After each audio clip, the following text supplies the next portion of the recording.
Otherworldly Evil Monarch, Bab 157. Judul, Master Business. Saat aura mulai beredar ke seluruh tubuhnya, Junmo Xie mulai merasa tenang lagi. Aura mulai beredar di sekitar Dantian dan kemudian perlahan-lahan berkembang ke seluruh tubuhnya, dan perasaan mati lemas itu langsung lenyap.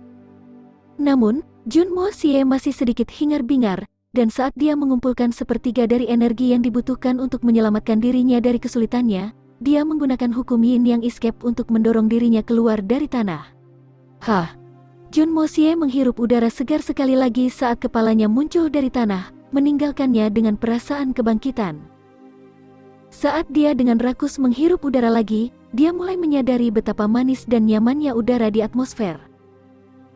Mengi dan terengah-engah, Junmo Xie masih belum menyadari bahwa dia hanya bisa menyelamatkan setengah dari tubuhnya, sementara setengah dari tubuhnya masih terkubur di tanah. Tuan, suara oktav tinggi terdengar tiba-tiba saat Lolita kecil itu berlari dan menangis. Tuan, siapa yang melakukan ini padamu? Siapa yang bisa begitu kejam, dikubur hidup-hidup? Junmo Xie tetap tidak bisa berkata-kata. Aku tidak bisa memberitahu gadis kecil ini bahwa aku mengubur diriku hidup-hidup, bukan? Itu akan sangat memalukan. Tidak, aku pasti tidak bisa memberitahu siapapun bahwa berhenti berteriak, sengaja mencoba memberitahu semua orang, itu akan sangat memalukan bagiku. Dia berusaha keras untuk meyakinkan Lolita muda untuk berhenti dengan air matanya, sementara itu terus-menerus mencoba untuk menarik dirinya keluar dari tanah dengan kekuatan yang besar. Tetapi dia tidak berhasil menarik dirinya keluar karena tanah yang kokoh hampir tidak memiliki celah, dan perjuangan terus-menerus menyebabkan semakin banyak rasa sakit pada tubuh dan kakinya. Meskipun kekecil pasti ada di sisinya, tetapi lebih baik demi Junmo Xie informasi ini tidak masuk ke telinga orang lain. Junmo Xie ingin menarik dirinya keluar menggunakan metode yang lebih mudah, tetapi dia tahu bahwa kekecil tidak akan mampu menahan keterkejutan. Aku tidak bisa menggunakan Yin Yang Escape untuk menarik diriku ke depan gadis ini. Jadi sekarang bagaimana? Menggali lubang di tanah, atau menarik diri menggunakan Yin Yang Escape? Gadis kecil ini akan menjadi gila jika aku menggunakan pelarian Yin Yang. Tapi melihat reaksinya pasti akan menyenangkan. Junmo Xie mulai menggali lubang di tanah, lalu turun dari tanah dan berbaring di lantai dengan kelelahan. Dia menginstruksikan Lolita kecil untuk tutup mulut, dan kemudian bangun untuk kembali ke kamarnya, ketika tiba-tiba. Astaga! Sebuah raungan irama bercampur dengan aura yang kuat dari dalam kamar Tang Yuan mengguncang seluruh cakrawala. Volume suara membuat Tuan Muda Jun berjongkok di lantai karena ketakutan. Di dunia ini atau sebelumnya, pembunuh bayaran Jun tidak pernah merasa malu dua kali pada hari yang sama dengan cara ini sebelumnya. Tuan Muda ketiga Wu, aku akan menciummu kakak Wu. Mo Xie, kamu adalah saudaraku. Tidak, kamu adalah penyelamatku. Di mana kamu mendapatkan itu? Kemarilah. Teriakan lain yang mengguncang surga bergema dari kamar Tang yang gemuk. Kejutan dalam suara itu mirip dengan suara Debauci yang baru saja melihat 7 peri surgawi yang mandi telanjang di tengah hujan. Junmo Xie dengan gugup membuka pintu kamar gendut, dan tidak terkejut melihat pelayan pribadi gendut itu sudah gemetar ketakutan di salah satu sudut ruangan. Namun, ini cukup menginspirasi tentang suara gendut. Panggilan inspiratifnya telah menerima pengakuan dari penjaga kediaman Jun, yang mulai menggonggong sekarang. Surga Gendut Tang terus melafalkan saat dia melihat Junmo Xie dengan air mata berlinang, sementara tubuhnya tampak berkedut meninggalkan tempat tidur. Ekspresi kegembiraan di matanya yang bulat sempurna dan kecil tampak menyerupai ekspresi seorang peziarah yang baru saja melihat Buddha suci. Oh ayolah, sebaiknya kau berbaring, cepatlah dan berbaring. Junmo Xie melangkah maju. Jika aku membiarkan gendut ini jatuh dari tempat tidurnya, maka kurasa jatuh akan melumpuhkan tubuhnya sepenuhnya. Aku membutuhkan dia untuk berfungsi. Aku. Kamu. Mata Tang Yuan berkaca-kaca saat bibirnya bergetar. Aku adalah aku. Aku kamu. Apa aku kamu aku? Junmo Xie menyipitkan matanya saat kesabarannya mulai mengalah. Gendut, jangan panggil aku saudaramu, aku selangkah lagi untuk mengirimmu pada anjing. Ini tengah malam, dan bahkan jika kamu tidak ingin tidur, setidaknya biarkan kita beristirahat. Setidaknya kasihanilah pengawasku, mereka sudah bangun sepanjang hari. Mereka lelah, mengapa kamu tidak membiarkan mereka istirahat sebentar? Sekarang, mengapa kamu berteriak di tengah malam? Aku, sial, kupikir aku akan mati. Tang Yuan memandang Jun Mo Xie dengan air mata berlinang. Tuan muda ketiga, aku benar-benar tidak tahu dari mana kamu mendapatkan ini. Ide kamu akan membuat dunia tertata. Ide ini akan membuat pikiran seluruh dunia. Ini benar-benar jenius, aku tidak pernah begitu terkejut sepanjang hidupku. Aku bisa menyembahmu. Seperti sungai bergelombang dengan hujan tak berujung, seperti gelombang laut yang abadi, seperti putih tak terbatas dari pegunungan bersalju. Kamu benar-benar. Berhenti. Serangkaian komentar But menjilat membuat Jun Mo Xie pusing. Perintahnya mengakhiri sanjungan Tang Yuan, jadi dia bertanya, "Apa yang kamu coba lakukan?" Tang Yuan pasti merencanakan sesuatu. Aku tahu aku sangat berbakat, dia benar tentang itu, tapi mengapa dia terus dan terus mengatakan tentang itu? Rencana bisnis. Tangan Tang Yuan gemetar saat dia mengeluarkan kertas. Apakah kamu menulis ini sendiri, atau apakah kamu menyerahkan pekerjaan orang lain sebagai milikmu? Jun Mo Xie mengangguk dengan bingung. Ya, menurut kamu, mengapa ini ditulis oleh orang lain? Dia sendiri yang menulis idenya sendiri.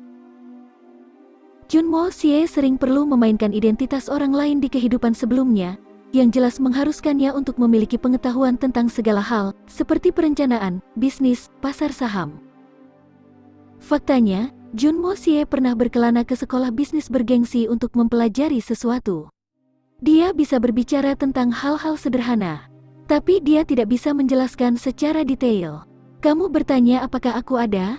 Tang Yuan meraih tangan Jun Mo Xie dengan semangat dan berkata, Tuan, aku ikut. Terimalah rasa hormat pengikutmu. Tidak, Tuan, kamu harus menerima aku sebagai muridmu.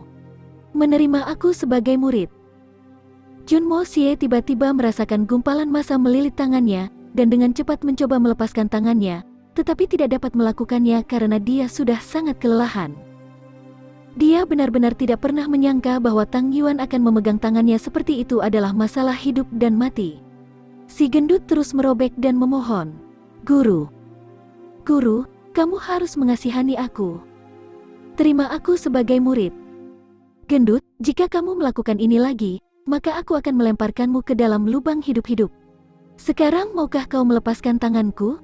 Jun Mo Xie mengancam dengan ganas, dan kemudian berkata, rencana ini, menurutmu itu berharga? Kenapa gendut ini bertingkah seperti ini? Gendut Tang dengan enggan melepaskan tangan Jun Mo Xie saat matanya yang tajam menangis dengan ketidakpuasan. Ada yang bagus? Jika egoisme kamu memiliki batasan, maka kamu akan tahu bahwa rencana ini jelas merupakan rencana bisnis yang paling akhir. Ini adalah penemuan yang belum pernah terjadi sebelumnya. Setiap pengusaha akan datang memohon kepadamu dan akan belajar di bawah bimbinganmu.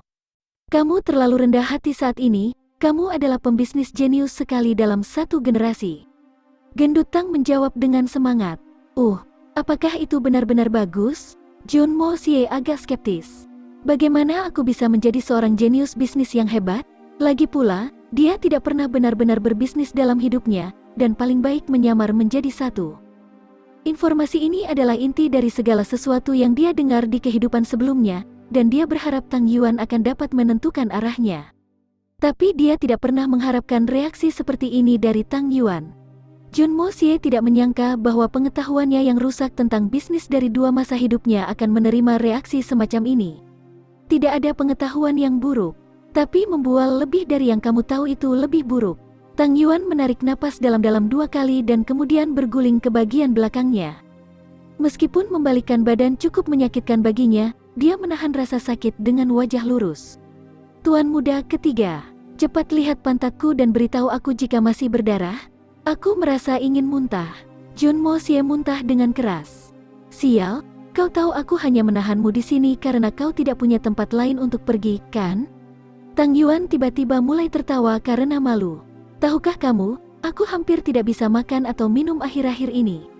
Aku bertahan hidup dengan pengobatan. Jun Mo Xie dengan tegas menatap Tang Yuan dan berkata, Gendut, apakah kamu benar-benar berpikir bahwa ide itu akan berhasil?